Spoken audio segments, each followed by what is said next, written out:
ओम शांति। 21 फरवरी 2025 बाबा के महावाक्य।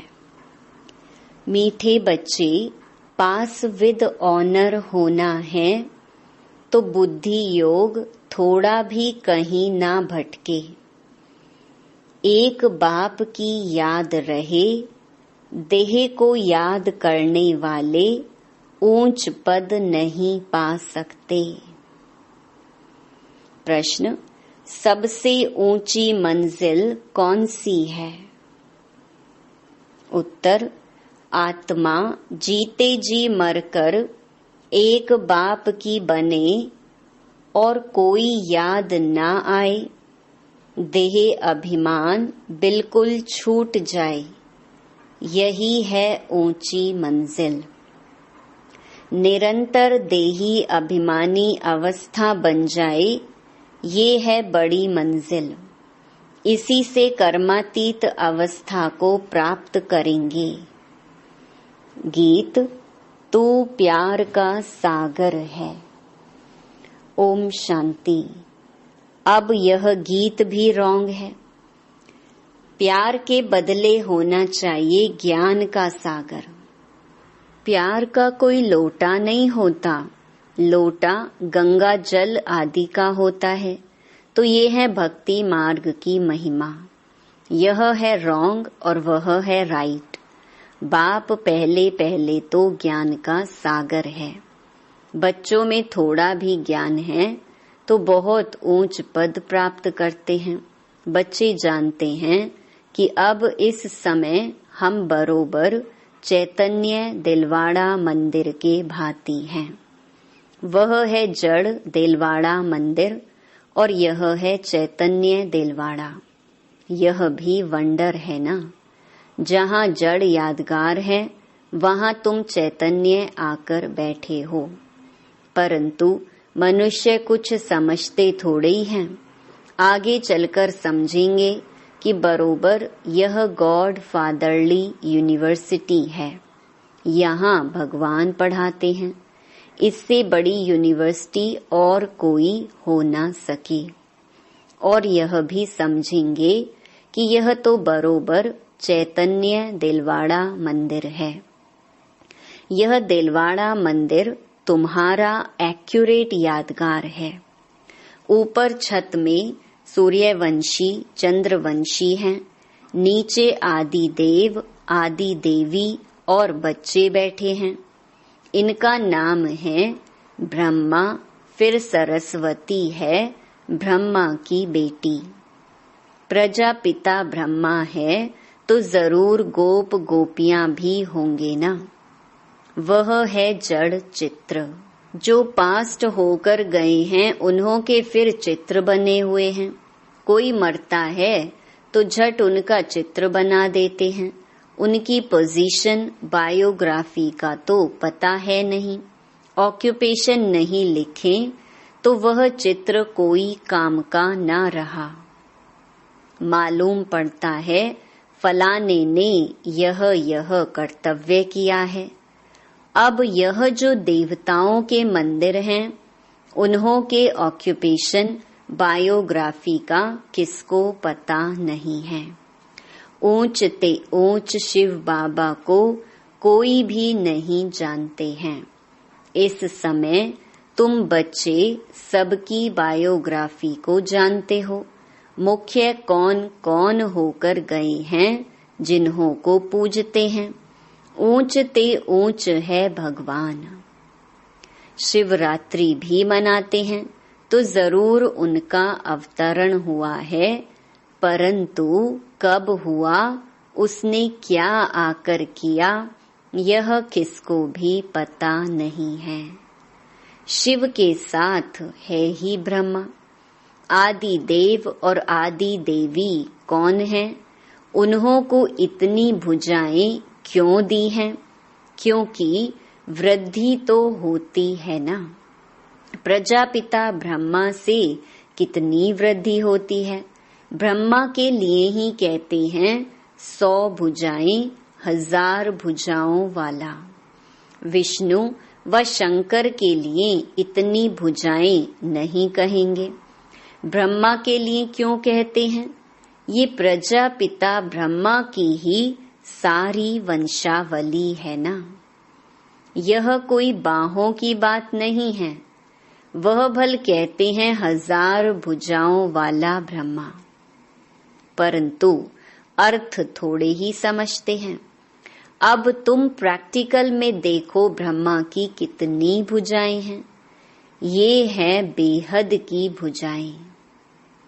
प्रजापिता ब्रह्मा को तो सब मानते हैं, परंतु ऑक्यूपेशन को नहीं जानते। आत्मा की तो बाहें नहीं होती, बाहें शरीर की होती हैं। इतने करोड़ ब्रदर्स हैं तो उन्हों की भुजाएं कितनी हुई। परंतु पहले जब कोई पूरी रीति ज्ञान को समझ जाए, तब बाद में यह बातें सुनानी है। पहली मुख्य बात है एक। बाप कहते हैं मुझे याद करो और वर्षे को याद करो। फिर ज्ञान का सागर भी गाया हुआ है। कितनी अथाह पॉइंट्स सुनाते हैं। इतनी सब पॉइंट्स तो याद रह न सके। तंत माना सार बुद्धि में रह जाता है। पिछाड़ी में तंत हो जाता है मन मना भव। ज्ञान का सागर श्री कृष्ण को नहीं कहेंगे, वह है रचना। रचता एक ही बाप है। बाप ही सबको वर्षा देंगे, घर ले जाएंगे। बाप का तथा आत्माओं का घर है ही साइलेंस होम। विष्णुपुरी को बाप का घर नहीं कहेंगे। घर है मूल वतन, जहाँ आत्माएं रहती हैं। ये सब बातें सेंसिबल बच्चे ही धारण कर सकते हैं। इतना सारा ज्ञान कोई की बुद्धि में याद रह न सके।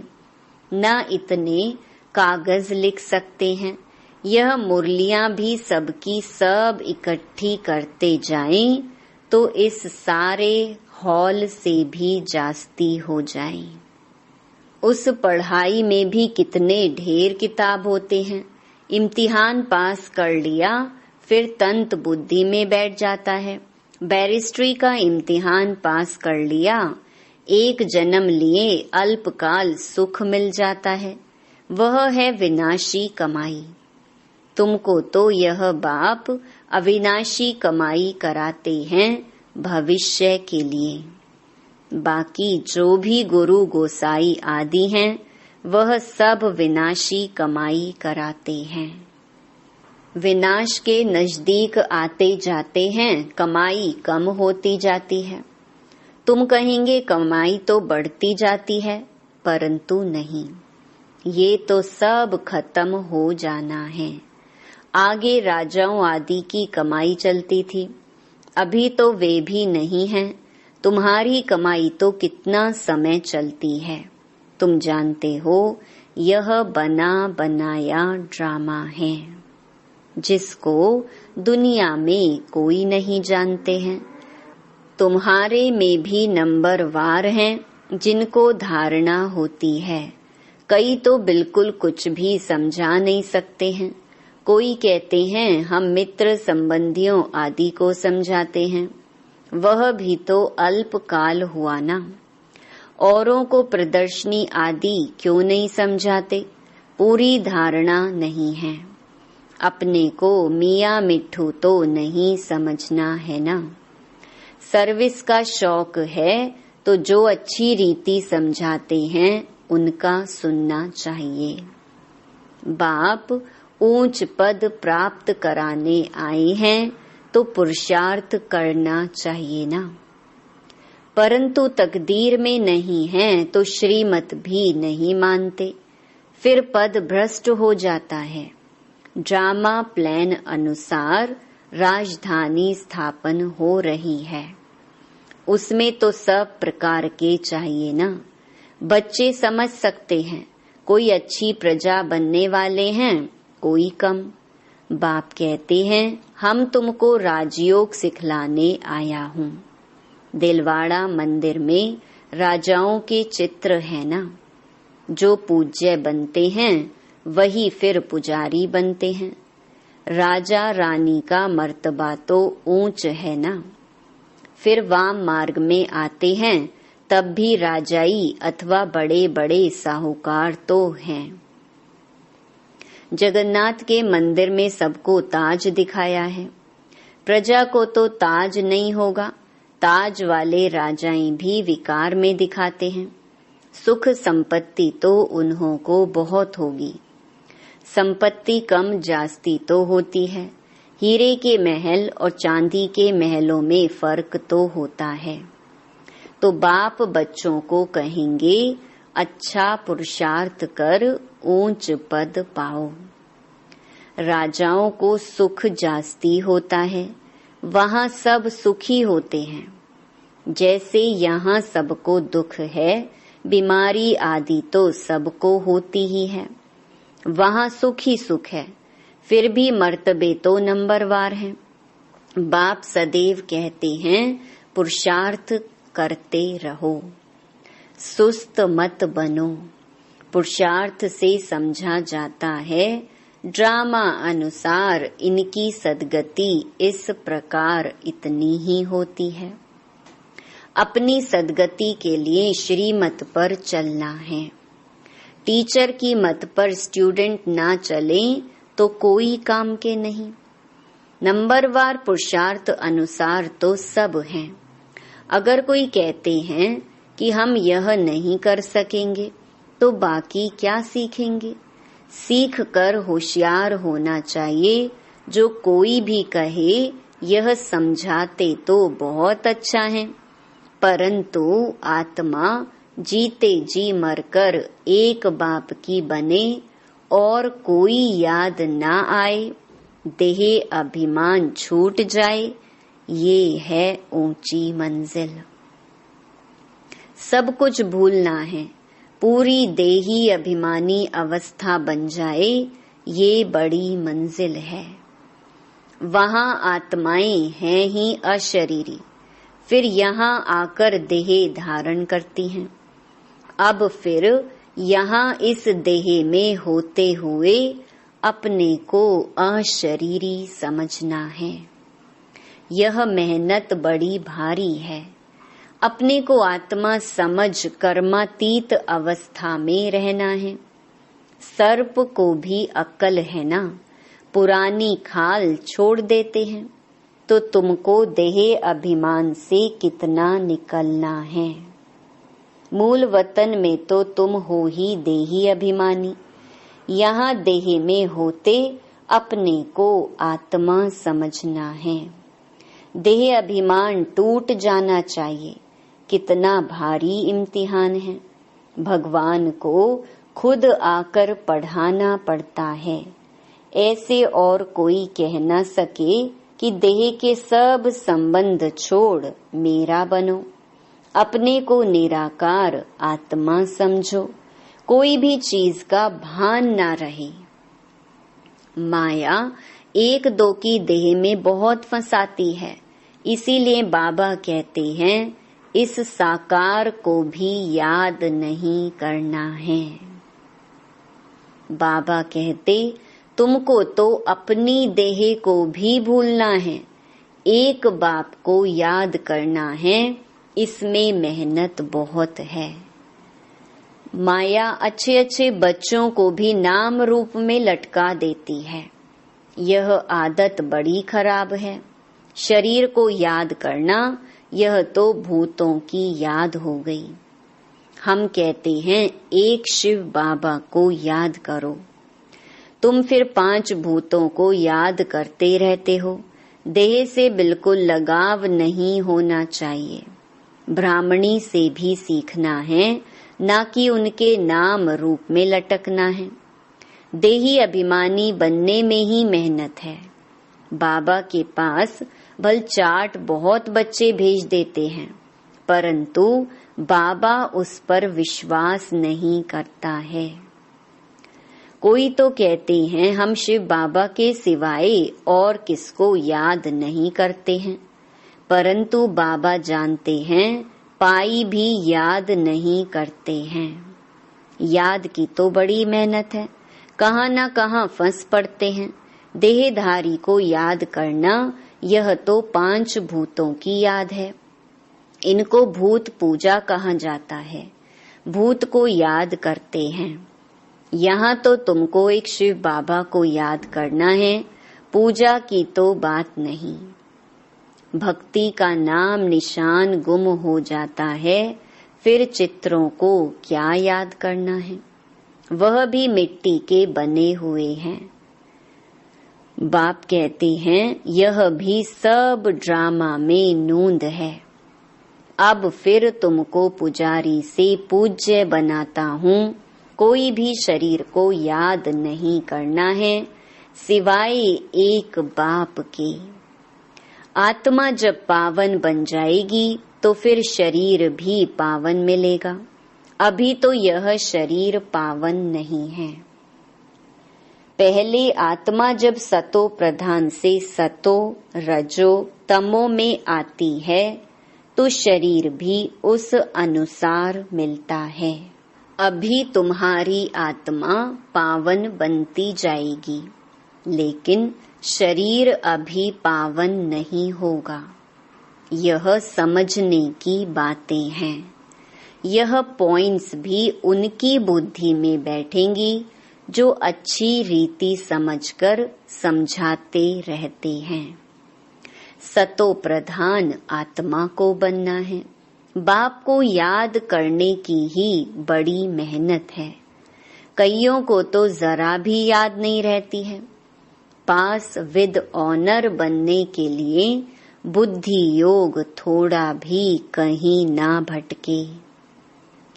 एक बाप की ही याद रहे।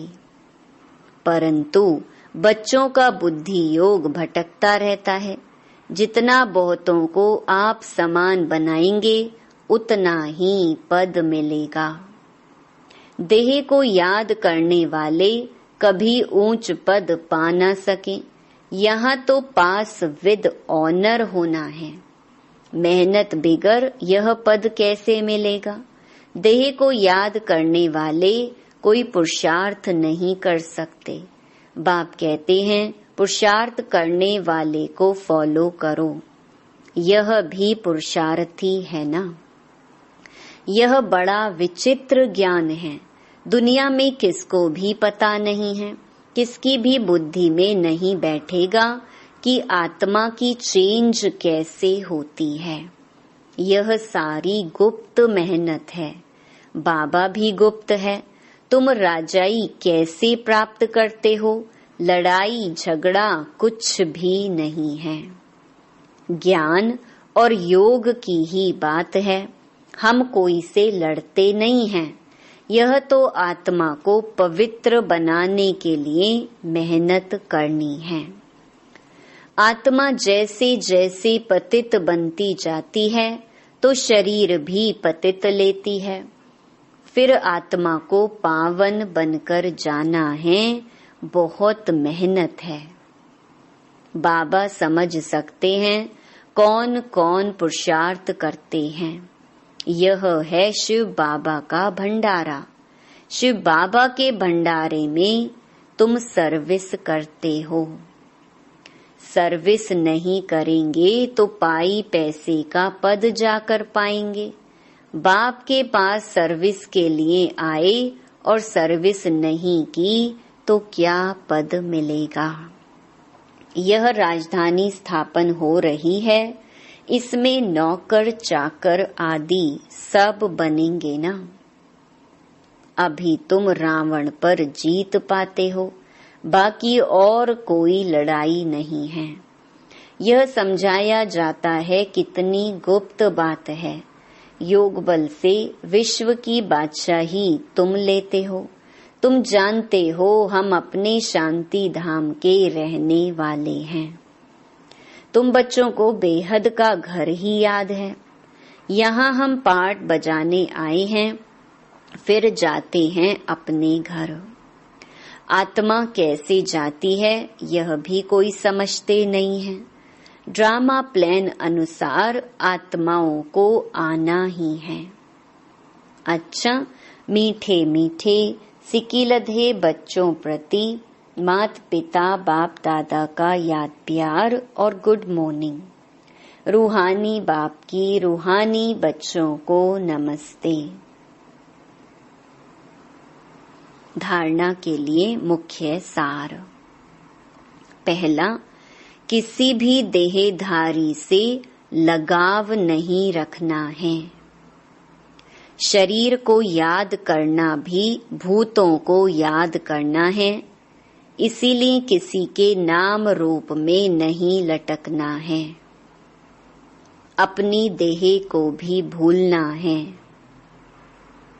दूसरा, भविष्य के लिए अविनाशी कमाई जमा करनी है।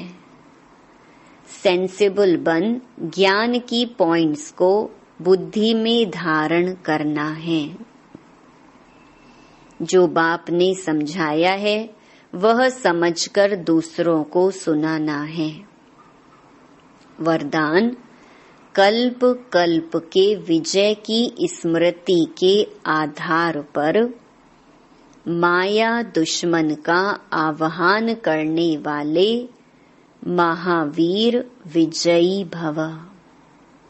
महावीर विजयी बच्चे पेपर को देखकर घबराते नहीं, क्योंकि त्रिकालदर्शी होने के कारण जानते हैं कि हम कल्प कल्प के विजयी हैं। महावीर कभी ऐसे नहीं कह सकते कि बाबा हमारे पास माया को ना भेजो, कृपा करो, आशीर्वाद करो, शक्ति दो, क्या करूं, कोई रास्ता दो। यह भी कमजोरी है। महावीर तो दुश्मन का आह्वान करते हैं कि आओ और हम विजयी बने। स्लोगन, समय की सूचना है, समान बनो, संपन्न बनो। अव्यक्त इशारे।